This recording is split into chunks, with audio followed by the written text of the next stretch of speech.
আসসালামু আলাইকুম প্রিয় ভিউয়ার্স, আশা করি আল্লাহর রহমতে যে যেখানে আছেন ভালো আছেন, সুস্থ আছেন। সবার দীর্ঘই সবার সুস্বাস্থ্য কামনা করে আরও একটি টপিক নিয়ে আসছি, সেটা হলো দেবতা চালান।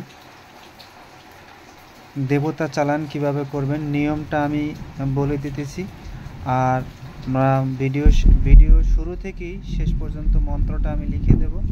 অনেকেই মন্ত্র বুঝতেছে না, মন্ত্র বুঝে নিতে পারতেছে না, এই কারণে মন্ত্র আমি লিখে দেব, আপনারা সেখান থেকে দেখে নেবেন।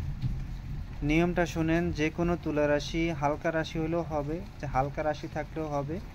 যে কোনো দেবতাকে, আপনি মা কালীকে ডাকতে চান, বিষ্ণুদেবকে ডাকতে চান, মহাদেবকে ডাকতে চান, ব্রহ্মাদেবকে ডাকতে চান, যে কোনো দেবতাকে আপনি ডাকবেন।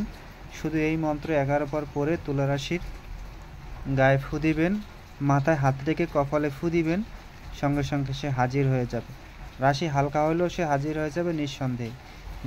যে কোনো দেবতাকে আপনি টেনে আনতে পারবেন, হাজির করতে পারবেন এই মন্ত্রের মাধ্যমে। এটা আমার সম্পূর্ণ পরীক্ষিত মন্ত্র, এটা দিয়ে আমি নিজেই কাজ করি। আর মন্ত্রটা আমি বলে দেব না, আপনারা মন্ত্র আমি স্ক্রিনে লিখে দেব, আপনারা সেই জায়গার থেকে দেখে দেখে নেবেন। আর একটা কথা মনে রাখবেন, আমি আপনাদের দেওয়ার জন্য, আপনাদের কিছু শেখানোর জন্য, আপনাদের উপকার করার জন্যই চ্যানেলে আসছি। এখানে ব্যক্তিত্ব কোনো স্বার্থ নাই। অনেকে খুব আজে বাজে কথা লেখে, অনেক গুরুরা, আমি তাদের সম্মান করি। আমি যতই যে যাই লেখুক, আমি তাদের ইজ্জত করি। যেহেতু আমি সবাইরে দিতেছি, এই কারণে তাদের খুব কষ্ট হইতেছে মনে হয়, এই কারণে বিভিন্ন ধরনের আজে বাজে কথা লেখে। তাতে আমার কিছু আসে যায় না, কারণ আমার চ্যানেল যে সামনে আগায় নিয়ে যেতে হবে তাও না। ভালো লাগলে কেউ দেখবে, ভালো লাগলে দেখবে না, কারণ আমি সবার উপকারের জন্য এখানে আসছি। এখানে নিজের ফায়দার জন্য আসি নাই, নিজে এখানে লাখ লাখ টাকা কামানোর জন্য আসি নাই।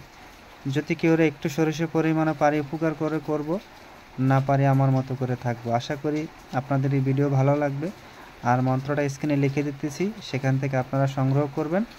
ভালো থাকবেন, সুস্থ থাকবেন। আর যে কোনো দেবতাকে আপনি টানতে চান, মাত্র 11 বার মন্ত্র পড়ে সেই তুলা রাশির মাথায় হাত রেখে ফু দিবেন, হাজির হয়ে যাবে। গ্লাসে পানি পরে 11 বার মন্ত্র পরে পানি কাছে রাখবেন। যখন সে রাশি আসতেছে না, লেট করতেছে, ওই জলটা তার শরীরে ছিটাই দিবেন এবং তার শরীরে 11 বার মন্ত্র পরে ফু দিবেন, এসে যাবে। আর লাস্টে যে কোনো